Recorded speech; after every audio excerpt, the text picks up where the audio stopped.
Good afternoon. This was Alli Starr with I Can't Go. So we're going to get into it. This is your boy AD. We welcome everybody to another exciting edition of Lyrical Lux FM Indie Spotlight, the show where independent music, powerful stories, and extraordinary talents take center stage. We have here our international recording artist, Emmy Award winner, Billboard character, vocalist, songwriter, and dramatic live performance whose career has taken off from Las Vegas to stages all around the world. She's performed throughout the US, Japan, Brazil, China, Korea, and London. She's also shared stage with artists including Tank, Maya, Marsha Ambrosia, Life Jennings, Avant Phil Perry, Evelyn Champagne King, Shaka Khan, Will Smith. She's also performed alongside the legendary Barbara Streisand at the MGM Grand. She's signed to Intervision Records, regularly performs at her with her band, the Alla Cats, and is a star of the premier Whitney Houston tribute experience, I Want to Dance with Somebody. Her newest single, I Can Go, was released August 7, 2026. She's already climbing the Apple Music and iTunes chart. I just want the Lyrical Lux family to help me welcome the phenomenal Alli Starr. And I want to welcome you today, and how are you doing? I'm glad to have you here to take out your time because I know you're doing a lot of big things out there. So I'm just going to start off like you. I know I read from your other bio, like what initially attracted you to be a mortuary science? So I wasn't expecting that question, but it's a great question. When I was probably about 4 years old, I was taking a walk with my aunt to the corner store, and we had to pass our local funeral home on the way to the store. And for whatever reason, I broke away from my aunt and I walked into the funeral home and I walked straight down into the embalming room. And although I don't remember this being 4 years old, I think as an adult, I can safely and confidently say that I never was afraid of death. And it was just something that I gravitated to. I actually feel most peaceful when I'm actually working in mortuary. So it's always just been something that's resonated with me, something that I can deal with, tolerate, and celebrate, the life of someone. So that's interesting from you to go from there to how did you get into performing and all that? I kind of fell into performing, honestly. I was on my way to the Dallas Funeral Institute, and a friend of mine was like, come to his rehearsal with him and just hang out with him. And I was like, okay, cool. So I went to the rehearsal with him and I was sitting there and I was just kind of vibing out. And the lead singer hadn't came out yet. She was tucked away somewhere. And when she finally came out, she looked over at me and she said, you're pretty. You know how to sing. And I said, I do. And she said, well, sing these songs. And she had the band start playing all these old school songs. And I knew every single one of them. And she was just so impressed. And mind you, at the time, I was only like 16, 17 years old. Like I'm literally about to graduate high school. I might Hmm. have just graduated high school and I was on my way to college. So after I started singing, she asked me if I wanted to go on the road with her. And I'm like, holy crap, no one's ever asked me to go on the road singing. My whole primary focus was mortuary science. And so I went home and I thought about it and I talked about it with my mom. And I was like, I'm not going to school, I'm going on the road. And sure enough, I went on the road and I haven't looked back ever since. So how supportive was your family in your decision to want to start singing and everything from going from a mortuary and science? My mom was a little skeptical at first because I was so young, throwing myself into an adult world. And she made the lady promise that she would look out for me and take care of me as if I was her own daughter on the road so that she would feel comfortable with the situation. So All right. So what were some of your earliest musical influences that helped your sound? Whitney Houston is always going to be number one for me. I think my aunt was probably playing Whitney Houston to my mom's stomach right before I was born, and I have been listening to her ever since. So she's always going to be number one. A second is Denise Williams. She's from Gary, Indiana. I'm from East Chicago, Indiana. So hometown influence is always there, along with Michael Jackson, the Jacksons. I grew up listening to all those artists. Okay. So I see that you do Whitney Houston tributes. How did you? And I know you said that's your favorite artist, but what made you feel that you can like do Whitney Houston some justice? I still don't feel like I do Whitney Houston's justice. I just wanna pay homage to one of the greatest artists I've ever come across, one of the greatest artists the world has ever come across. For me, it's never about, "Oh, you must be able to sing if you can do Whitney Houston." It's just really a passion for the artistry of who she was and what she contributed to music and just to our lives, because when you listen to her and you listen to her music, I don't know about for anyone else, but it just does something to me. It's like I can listen to her every day and it's like listening to it for the first time. So I just wanted to be able to give back to her the way she gave to us, and that's by Okay. paying homage to her. So after like reading your bio at the beginning, and after you just sit back and resonate with all you have done, what do you take from it when you go out here and you do interviews and people read it back to you like, hey, these are the compliments that you've had in your musical career?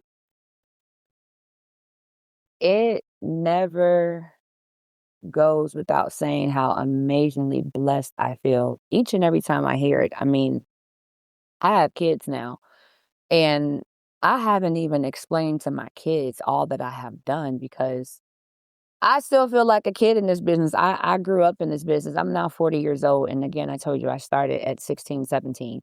Right. So trying to even muster up all that I have done in these amount of years is mind blowing. And I'm supremely grateful for all that has come across my way. So do you remember your first major performance and what was going through your mind before you stepped on stage? Oh, I I don't know what would consider would be my major performance. Again, I was singing behind some legendary people really, really young before I truly stepped out into the spotlight of my own. So I really can't remember when my first major performance was. Mm. So what does the name Ali Starr represent to you today? Resilience. I've been through a lot in this business. And when I morphed into Ali Starr, because I didn't start off as Ali Starr, when I morphed into Ali Starr, it was about stepping into my own, being able to show the world that I didn't need anyone behind me or beside me, that I was truly able to step out on that stage and be who I was. So your career has taken a lot. It's taken you around the world. Many artists dream about performing and perform international, Indian and mainstream artists, but you have actually lived that experience in several different countries. So how does that feel that you one day you can tell your kids, hey, I perform states and abroad? Well, that's actually one part of my life my children do know because Okay. they were conceived in Japan, and after I did not have them in Japan. I actually came back to the States, to Las Vegas, right at 8 months, delivered my babies, and then I took them back out to Japan with me when they were about 2 months old for their first year of their life. So they grew up in Japan for their first year of their life, so they're a part of my international story. So that part of my life they do know about. So how does it feel when, I guess, because I know music is different from the states than going overseas. So how does it feel like when you go overseas and like people hear your music and they're like they're singing it along with you. They see you and they're like, can I get autographs? I really love the song. The song really resonated with me. How do you feel when you hear those type of things? It's a surreal feeling because, for one, I don't feel like nobody's celebrity. But when I'm overseas, I am absolutely treated like somebody's celebrity. And it almost catches me off guard almost every single time because it's like, this is the life that I live. And I'm so, so grateful for it. But sometimes it can be a little bit overwhelming because not only am I Allie Starr, but I'm actually just Alexandria. And those are two separate people. And sometimes when I want to be Alexandria, I have to be Allie Starr. Hmm. So again, it almost always catches me off guard every single time. Okay. So, and I know that I've had artists that I've spoken with that also say that the music reception they get is different overseas than in the States. If that's something that you can expound on, because I know sometimes we hear the music and I guess we're so spoiled to hearing, good music or whatever. But when we go overseas and it's like, hey, they're bumping it. Your tops in the charts overseas, and Yeah. how did that feel? I couldn't believe it. Being in Asia and performing in Asia and looking out into an audience of people that I know don't speak English, but they're literally singing it verbatim right back to me is such an awesome feeling. Like, we're connected. Music truly connects us. And when you're overseas and as an artist, you really feel the love because they take their time to study who you are, for one. Right. They know damn near more about you than you do them. And I mean, it's just an appreciation and just showing love and just the support that you get. It's unmatched, actually. So with that being said, do you feel like people in the states don't take the music seriously like they do overseas, or pretty much they just don't know how to because they're so used to hearing it? It's like they just expect to hear like good music all the time. I don't even really know how to explain how we act over here when it comes to music. We are very, very fortunate to not have the type of censorships that other countries do have. Right. And when the other countries have those type of censorships, it gives them a greater appreciation when they can tap into American music versus we don't have censorships here. So we're getting it all the time shoved in our face. And sometimes it could just be too much. Once, you're vibing with one artist and then a new artist comes and they kind of sound similar and you want to kind of vibe with them, but it's a lot all the time. Yeah. Because even like I know with like tributes, I know there's a lot of people that they do a lot of same tributes as the same person. What makes your tribute to Whitney different from a lot of other artists that might do Whitney Houston tributes as well as you? Because there's only one Alli Starr, just like there's only one them. Right. No one has my sauce and I don't have no one else's. For me, it's never been about a competition. Everybody, if you can sing Whitney Houston songs, you should be honoring her. That's how I Right. feel about it. And put your own spin on it. There are several women here in Las Vegas that have a Whitney Houston tribute show, and we all respectably are in our own lanes. No one steps on each other's toes, as far as I'm concerned. And I wish everyone well. Like, do it. I like that. I like your humble approach to how you work, because a lot of people have egos and like, hey, I'm a sing it better than somebody else, or I'm gonna try to hit that note better than somebody else. But I like how that you move in the music game. So just say just keep moving like how you moving. Is there any other countries on your bucket list that you haven't performed in yet? Yes. Uh, there are places in Africa that I definitely have to perform in. Nigeria is one of them. Ghana is another. Just the whole Southern African region, I want to tap into. I have been charting lately in different parts of Africa with this new song. So I'm hoping that'll catapult me over there to give them some shows because I'm super excited. Right.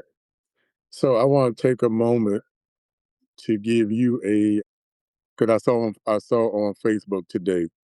So if nobody has paid attention, I want to give you a shout out that I Can't Go officially Billboard charted. They beat at number 100 on the Billboard Smooth Jazz Top 100. So how does it feel to hear that?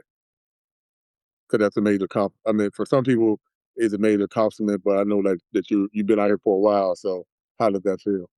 It is a major accomplishment. Any chart that I get on is a major accomplishment because that meant people took the time to listen to my music to get me there. But getting on Billboard again for the second time this year, I didn't even know I was gonna be able to do it. When I got on the first time with Samba Love, I cried like a baby.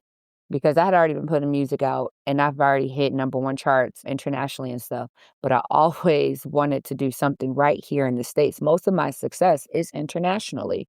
Right. And so hitting Billboard here meant everything. It's like an artist getting a Grammy. It's your first stepping stone to Right. getting that Grammy.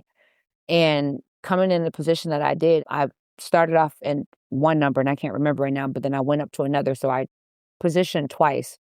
So coming out with I Can't Go few months later, I had no idea that I was gonna hit Billboard again. I didn't even know that was possible to do, and the even sweeter part about it was I always have goals with myself, like, I tell anybody, I'm in competition with myself all the time. How can I beat that last goal I just had? So, the goal was I made it to Billboard. The goal was I charted higher than my first initial entry, and now for I Can't Go, the goal was to get back on Billboard and chart higher than my initial entry. But something special happened this time. It took 3 months for Samba Love to hit Billboard. It took 2 weeks for I Can't Go to hit Billboard. Mhm. So I feel like that whole me versus me thing is still happening, and I'm still crushing my own goals. So, with that being said, like, what advice would you give, like, to any artists that's starting out, that's trying to, not gonna say emulate, but want to be great like you are out here in the game? Slow and steady wins the race. Don't think you have to keep up with somebody else's journey. That's where you'll go wrong. And I mistakenly had that mindset for a little short time until I got it together and I realized that it is just me versus me. I have to strive to be better than who I was yesterday, not better than the next artist next to me or the next artist coming before or behind me. I just have to be better than who I was. So I always try to keep that in mind. I always try to tell other artists, drown out the outside noise, stay true to yourself, get the help that you need to get to where you want to go, but don't let other people dictate where your journey is supposed to be. Stay true to your own journey. And if I hadn't done that, I don't know where I would be as an artist. Probably somewhere unhappy, which is why I switched from R&B to smooth jazz because my heart and soul resonated in this genre. Right. So, with you switching over and just doing what you're doing in the game, what challenges did you face?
Feels like a star, light of my life.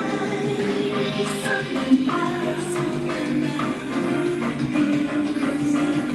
makes my heart sing, makes my heart sing. Sunlight space, you're my everything. Under the moon, even shines.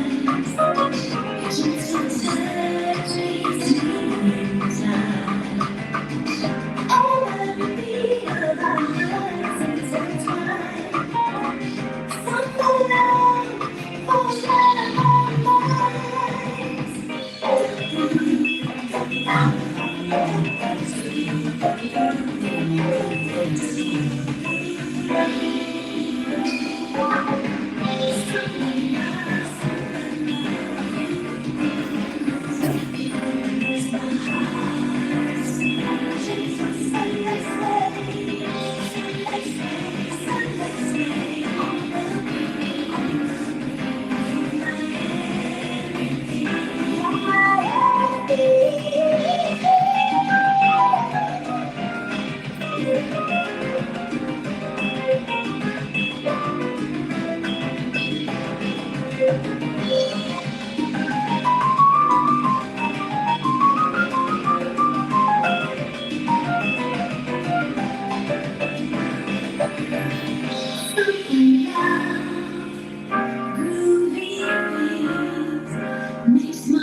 we had Alli Starr with Somber Love. So make sure y'all download that as well off all multiple streaming platforms.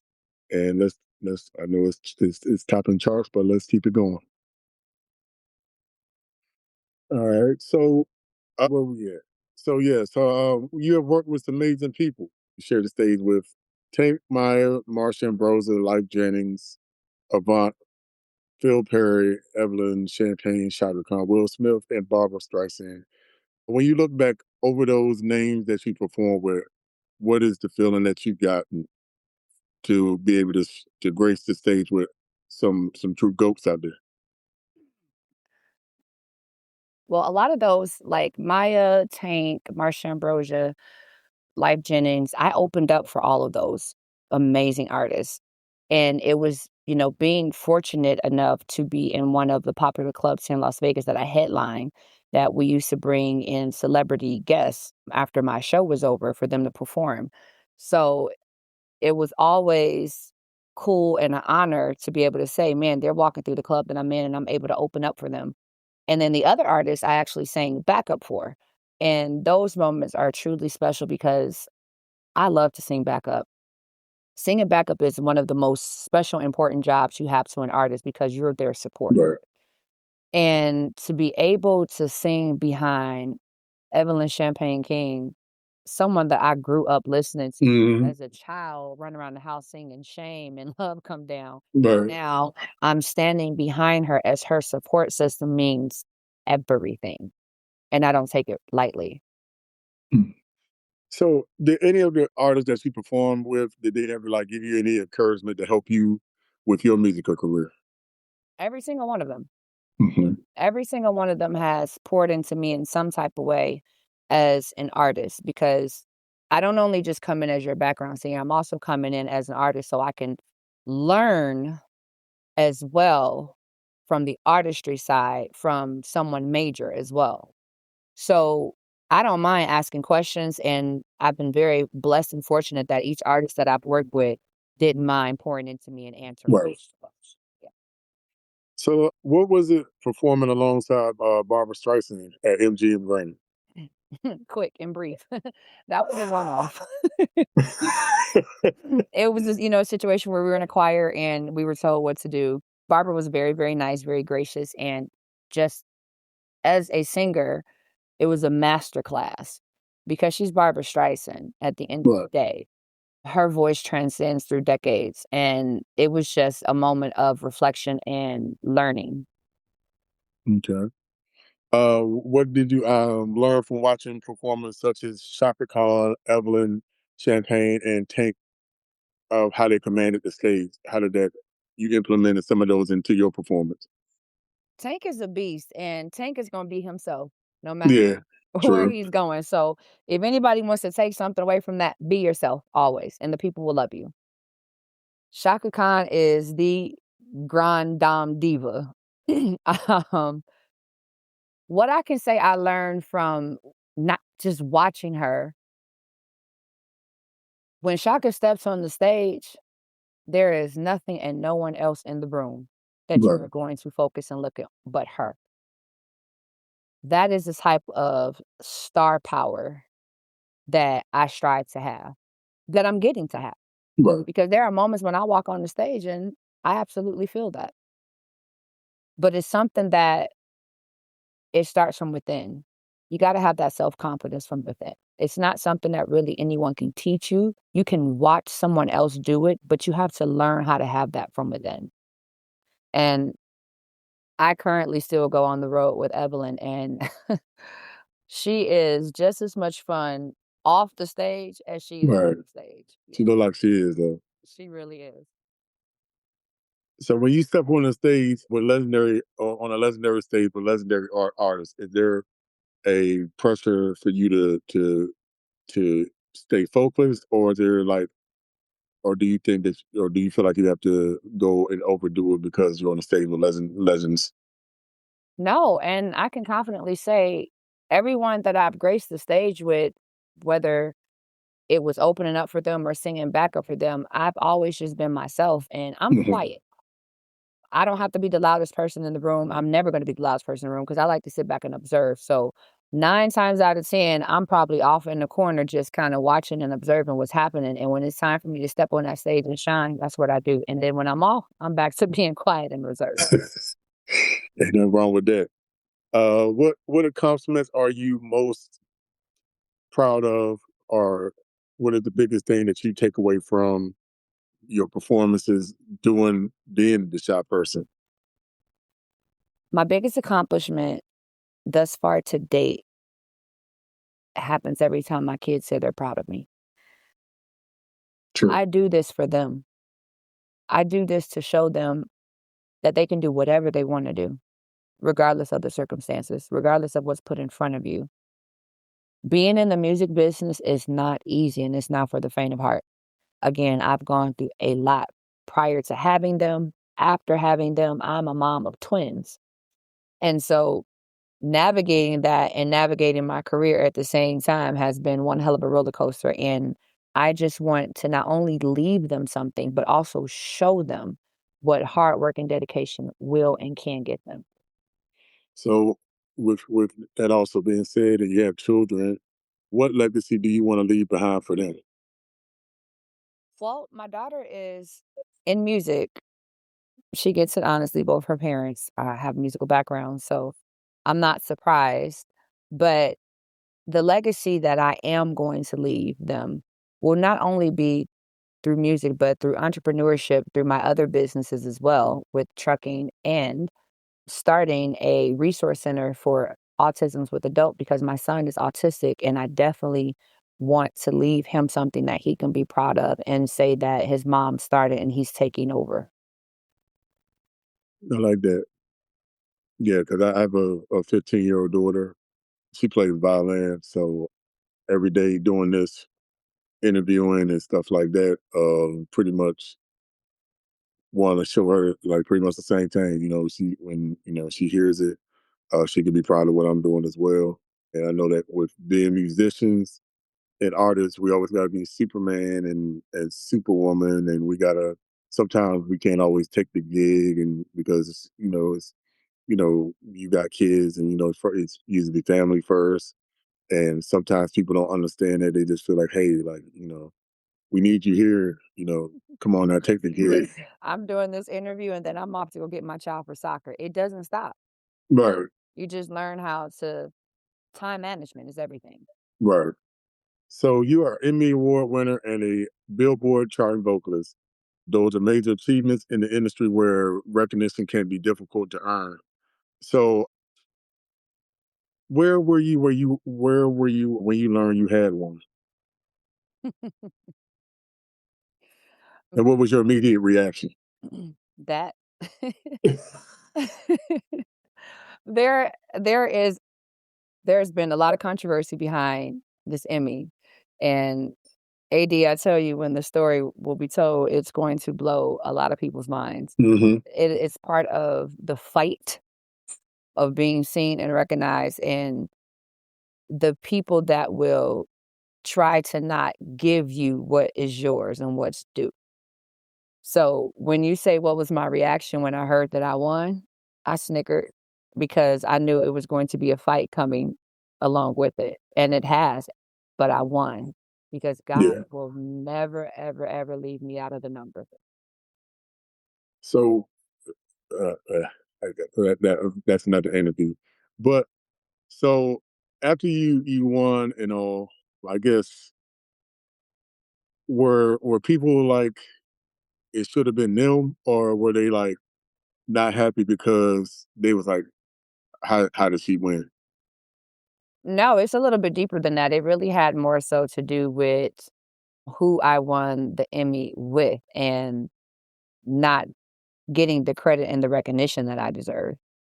It stemmed down to a legal battle, which I won, which again, I said, when the story will be told, a lot of mouths Okay. drop because you don't set out to have to fight people that you work with Yeah. when the goal was to get to a certain level. And when you get there and things change, it can almost harden your heart to not want to do this anymore.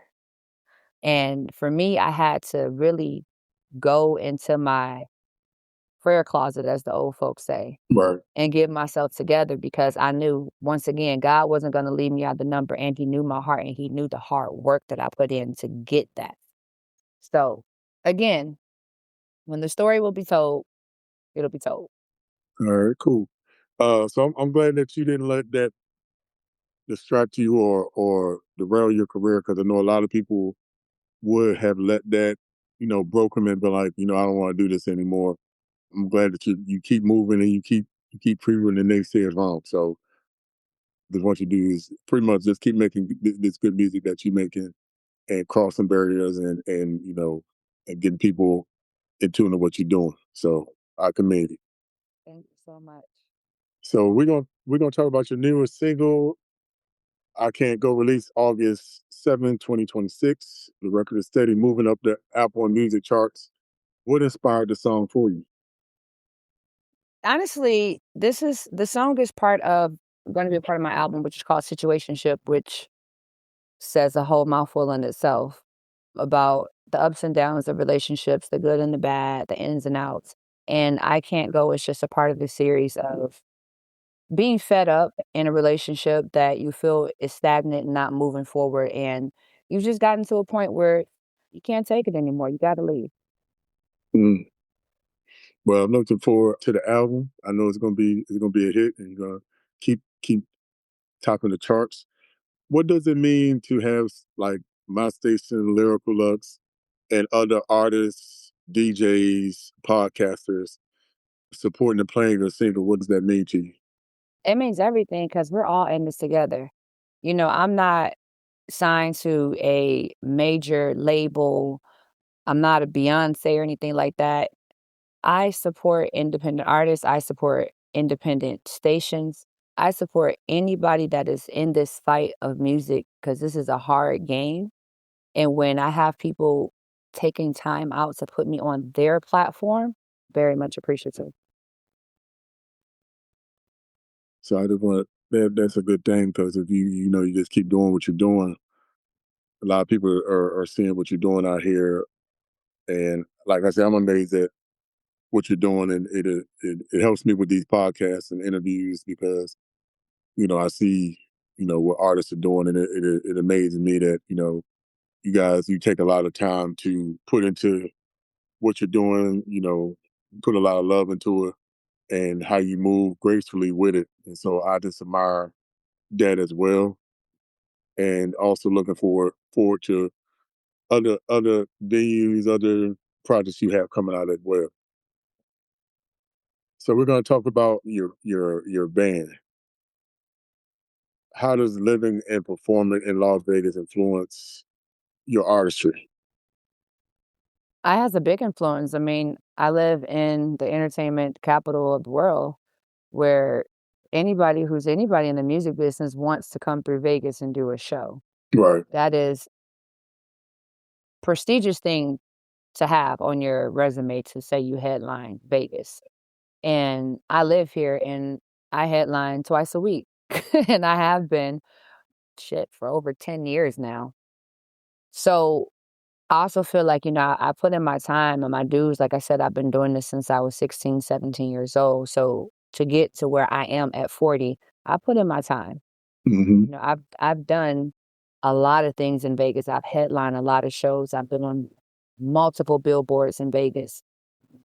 The only thing that I haven't truly had was my own headline residency on the Strip. Right. So, that's always a goal, and we're gonna get there. I'm confident that we are Yeah, it's coming. to get there. Yeah. So it means everything to be able to perform in Vegas. All right. So tell me about the Alley Cats. How did the band come together? So the Alley Cast is a derivative of my name, Alli Starr, and it started off with me and a keyboard player by the name of Josiah. And it used to just be him and I. And we started off at a venue called the Cork and Thorn, which is one of the venues that I headline weekly. And it transitioned to downtown Las Vegas in the Arts District, and it was positioned in the alley.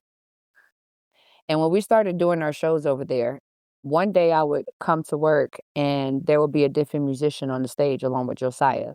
And so I always affectionately and jokingly said that they're coming down the alley for Alli. So they became the alley cats. They were like stray cats just walking in and I would feed them and they never would leave. So they I like became the that. alley cats. All right. Yeah, I like that. That's original. So we about to come to a close. But your accomplishments are impressive. But we also want the audience to know the woman behind the music. So when the lights go out, who is Alli Starr? When the lights go out, I'm Alexandria. I am a mom. I'm an entrepreneur. I'm a lover of books. I'm a quiet person. I like my alone time. I have 2 Yorkies. I'm just a regular person. You can catch me in your local grocery store, and I absolutely hate when people ask me, "Hey, what are you doing here?" Getting potatoes like you are. Right. That's who I am. Like, it's no fluff to it. Like, Right. I'm just me. Okay. How do you balance your personal relationship with touring, rehearsal, recording, and performing? I make sure that whoever is in my life understand who I am first, understands my business, and also is going to be supportive and pour into me and only want to see me succeed. Okay. Do you have any other hobbies or interests that have nothing to do with entertainment? Yes. Okay. I'm not quite sure if I want to.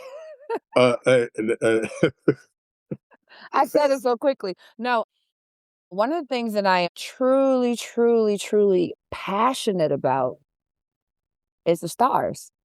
mhm. Anybody want to buy me a telescope? Because my telescope got stolen. But I Oh, am so into going outside and looking up at the stars and trying to figure out the constellations and all that stuff. A lot of people don't know that about me. And it has nothing to do with me being Alli Starr. I've always been that way, just a connection with the outside. so what is the best advice that you've ever received as being an entertainer? Hmm. The best advice that I've ever received came from Stevie Wonder, actually.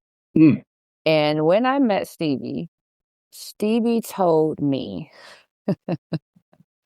as he rubbed my shoulder, he said, "This is a cold, cold world. Stay warm by staying true to your insides." mhm. And again, it goes back to, staying true to myself, staying true to the journey, not letting anybody derail me or deter me off of what I was seeing for myself, from every live show to every song I've written to anytime I step into the studio. It's all me. I Okay. I don't mind taking advice from people, but sometimes other people's advice, they mean well, but it's just not for your journey. And you got to Right. decipher what is and what isn't. And I've, learned over the years to categorize what's for me and what's not. Okay. So as we close, what can fans expect from Alli Starr during the remainder of 2016 and beyond? 2026, because we ain't going back to 2016. I mean, my fault, 2026. I am releasing a book. I am going Okay. to be releasing a book towards the end of this year. So you definitely can expect that. I am currently still finishing up the album right now. I may release one more single, I'm not sure, but I'm definitely going to be releasing the book, and the book is kind of going to coincide with the album.